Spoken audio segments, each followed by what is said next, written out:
Assalamualaikum warahmatullahi wabarakatuh. Perkenalkan, nama saya Dilan Dwi Prakoso dengan NPM 10070115047 akan mempresentasikan tentang konsep pengendalian air tambang dengan memanfaatkan kapur tohor di PT MNO Provinsi Kalimantan Timur. Latar belakang masalah, PT MNO merupakan suatu perusahaan di bidang pertambangan batubara yang berlokasi di Kalimantan Timur. Kegiatan usaha pertambangan ini dilakukan secara bertahap dari mulai eksplorasi, penambangan, pengolahan, pemanfaatan, dan penjualan bahan galian. Pada tahap proses penambangan, maka akan merubah keadaan bentang alam pada daerah kegiatan sehingga dapat menimbulkan erosi tambang. Salah satunya yaitu perusahaan tambang batubara yang memiliki dampak negatif terjadinya air asam tambang.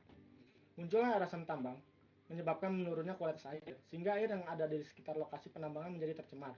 Tercemarnya air dengan kehadiran air asam tambang dapat mengganggu biota air, kelestarian lingkungan, dan manusia yang memakai air tersebut untuk keperluan sehari-hari. Kualitas air menurun bisa disebabkan oleh adanya air sisa penambangan yang tidak netral, yaitu mempunyai nilai pH yang rendah yang biasa disebut dengan air asam tambang. Air dengan kondisi seperti ini dapat mencemari kualitas air yang digunakan masyarakat dan juga biotik ataupun lingkungan abiotik. Identifikasi masalah: yang pertama, debit air yang masuk ke dalam area settling pond. Yang kedua, nilai pH air sebelum dan sesudah diberikannya treatment. Dan yang ketiga, dimensi settling pond. Untuk masalah penelitian, yang pertama, berapa nilai debit air yang masuk ke dalam area settling pond.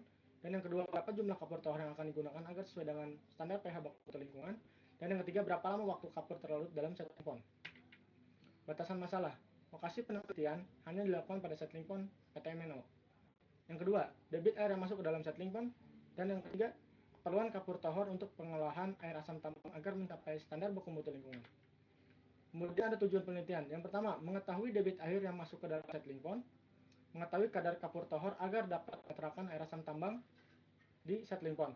Dan yang ketiga, mengetahui waktu yang dibutuhkan untuk melarutkan kapur tohor agar kualitas air sesuai dengan baku mutu lingkungan.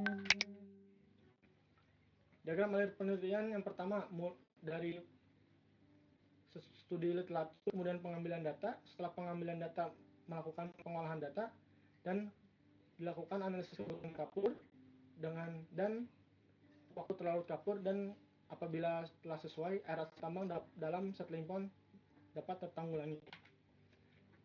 Untuk keadaan umum dan cuaca, suhu udara minimum pada daerah penelitian adalah sebesar 23 derajat Celcius dan suhu udara paling maksimum sebesar 34 derajat Celcius. Untuk debit air yang masuk ke settling pond, yang pertama, dengan cara penentuan koefisien limpasan. Yang digunakan debit air limpasan menggunakan nilai koefisien limpasan sebesar 0,9 karena daerah tersebut merupakan daerah tambang. Ini untuk menentukan curah hujan rencana dengan mendapatkan hasil sebesar 16,17 mm per hari dan 0,673819 mm per jam. Dan penentuan catchment area. Penentuan catchment area pada daerah penelitian ini memiliki luasan sebesar 29.000 meter persegi. Untuk memperhitungkan debit air limpasan dengan rumus Q sama dengan C kali I dan kali A dengan hasil 4,883 liter per detik. Untuk perhitungan waktu kolam pengendapan dengan rumus VK sama dengan P kali B kali H dengan hasil 1.500 meter kubik. Setelah dilakukan kolam maka dapat diketahui waktu penuh kolam dengan rumus WP sama dengan VK per VST dengan hasil 647 hari. Perhitungan kebutuhan kapur. Hasil dari perhitungan kebutuhan kapur mendapatkan 25,847 gram per hari. Sebelum dilakukan penambahan kapur, air yang berada di settling bersifat asam dengan pH rata-rata 4. Setelah dilakukan pengapuran, pH air asam tambang tersebut berada di settling pond akan normal, yaitu dengan pH 7 dengan dosis kapur yang tepat. Untuk waktu kapur terlarut, semakin banyak kapur yang digunakan untuk menetralkan air asam tambang, semakin lama waktu yang dibutuhkan untuk melarutkan kapur. Dan semakin kecil kapur yang digunakan, semakin cepat untuk menetralkan air. Kesimpulannya,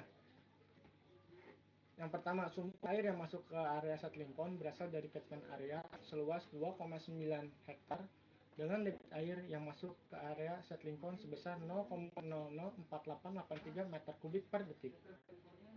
Yang kedua, dari hasil pengujian terhadap 1 liter air asam tambang dengan debit 16.348,28 liter per hari, pH terendah 4,4, maka setelah diberikan kapur dengan dosis 0,00199 gram per liter, maka nilai pH air asam tambang tersebut menjadi 7 dan nilai pH 5,1 diberi dosis kapur sebesar 0,000998 gram per liter, maka nilai pH air asam tersebut menjadi 7,1, telah memenuhi standar baku mutu lingkungan. Dan yang ketiga, hasil dari pemberian kapur dapat mengetahui waktu yang dibutuhkan agar kapur terlarut dengan kadar kapur 0,00397 gram per liter membutuhkan waktu selama 10 menit 33 detik, sedangkan kadar kapur tertinggi 0,01991 gram per liter membutuhkan waktu selama 50 menit 6 detik.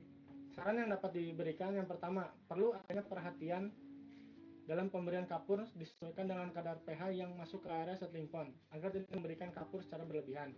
Dan yang kedua, pemberian kapur yang dirancang adalah berdasarkan perhitungan teoritis dan dijadikan standar minimal agar sesuai dengan baku mutu lingkungan dengan batas pH 6 sampai 9.